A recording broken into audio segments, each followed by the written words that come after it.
जैसा कि क्लास हम स्टडी कर रहे थे कि मिथाइल ग्रुप का, इसी तरह क्लास अगर अल्काइल ग्रुप्स को हम स्टडी करें, अल्काइल ग्रुप्स भी क्लास इलेक्ट्रॉन डोनेटिंग होते हैं। इलेक्ट्रॉन डोनेटिंग होते हैं। तो अगर हम इनका जो है, अगर हम इनकी एसिडिटी और बेसिसिटी को अगर स्टडी करना चाहें गैस फेज में, गैस फेज में क्लास क्लास चूँकि सॉल्वेशन इफेक्ट बिल्कुल नहीं होता, सॉल्वेशन इफेक्ट बिल्कुल ख़त्म हो जाता है। तो इस केस में जो जो बेसिसिटी का ऑर्डर है अमाइंस का कुछ इस तरह होता है: R3N, R2NH, RNH2 और NH3। अगेन क्या है, अमोनिया क्या है, वीक बेस है as compared to the others. Trimethylamine, dimethylamine और मिथाइलमीन से ये वीक बेस है एज कंपेयर टू अमोनियम। तो अल्काइल ग्रुप से, सॉरी, क्लास ये जो इस केस में जब हम आर ग्रुप स्टडी, आर है, आर की जगह पे हम एम ही यूज़ कर सकते हैं, ईटी ग्रुप यूज़ कर सकते हैं और पीआर भी यूज़ कर सकते हैं। तो अगर हम गैस फेज में स्टडी करें तो गैस फेज में जो एनालीन है, एनालीन वो भी ज़्यादा स्ट्रॉन्ग बेस है एज़ कंपेयर टू अमोनिया। वजह उसकी क्या है कि जो गैस फेज होती है उसमें जो है वो सॉल्वेशन के इफेक्ट इतना ज़्यादा अफेक्ट नहीं करता, जिसकी वजह से जो एनालीन है उसकी जो है वो एसिडिटी जो है बेसिसिटी वो ज़्यादा होती है एज़ कम्पेयर टू अमोनिया। जबकि एनालीन की जो एसिडिटी और बेसिसिटी सोल्यूशन में होती है वो कम होती है। फॉर एग्जांपल सोल्यूशन में इसकी पीके वैल्यू जो है वो 4.6 होती है इसकी गैस फेज में, जबकि एनालीन की पीके वैल्यू एक्वस में 9.24 होती है।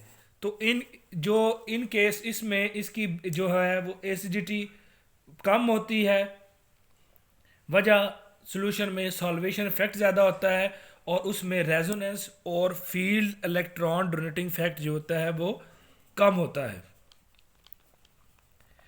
Why aniline is a stronger base in a gas phase as compared to solution phase में वो उसकी बेसिटी कम क्यों होती है? अगेन सॉल्वेशन इफेक्ट ज़्यादा होता है, उसके बाद रेजोनेंस इफेक्ट कम सम हो ज़्यादा नहीं होता, फील्ड इफेक्ट। इसी तरह अगर हम पायरेडीन और पायरोल को स्टडी करें तो ये भी लेस बेसिक होते हैं देन एमोनिया एक्वा सोल्यूशन में, और ज़्यादा बेसिक होते हैं ये गैस फेज में। एनालिन ज़्यादा बेसिक है गैस फेज में। इसी तरह जो पायरोल और पायरिडीन है, पायरोल और पायरिडीन है, ये ज़्यादा बेसिक हैं गैस फेज में, लेस बेसिक हैं सोल्यूशन फेज में। वजह इसकी सॉल्वेशन इफेक्ट है।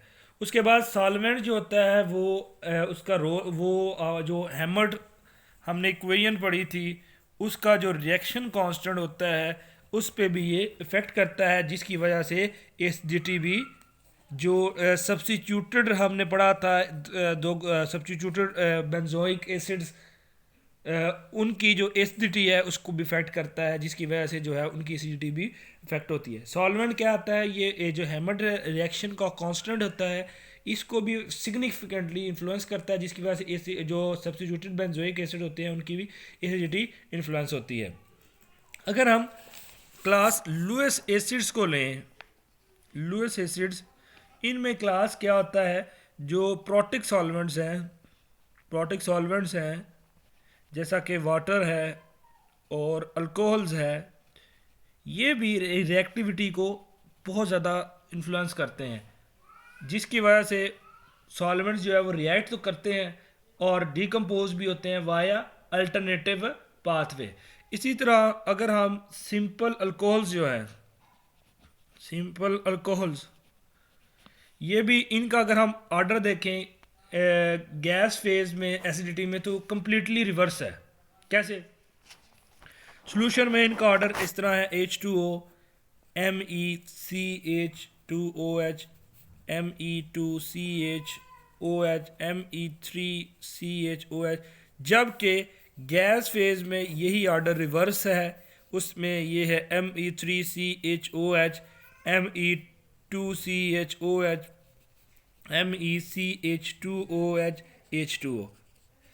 तो क्या वजह है, रिवर्स क्यों है, सोल्यूशन में ज़्यादा क्यों, सोल्यूशन में ऑर्डर इस तरह क्यों है, सोल्यूशन में वाटर क्यों आगे है और गैस में अल्कोहल क्यों आगे है। वजह इसकी अगेन क्या है, सॉल्वेशन इफेक्ट। अगर हम दोनों चीज़ों को कंपेयर करें, इसमें दो चीज़ें हैं, एक्सट्रीम पे एक वाटर है, दूसरा एक्सट्रीम पे क्या है, Me3CHOH।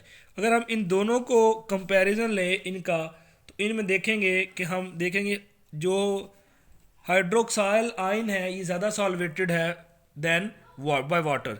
जो हाइड्रो जो जो हाइड्रोक्साइड आयन है ज़्यादा सॉल्वेटेड है वाटर के बजाय बजाय जो कि हमारे पास बल्कि ग्रुप है Me3CO नेगेटिव, ये ज़्यादा कम सॉल्वेटेड है, क्योंकि इसकी वजह यह है कि वाटर मालिक्यूल्स जो हैं वो इसके क्लोज नहीं हैं ऑक्सीजन के।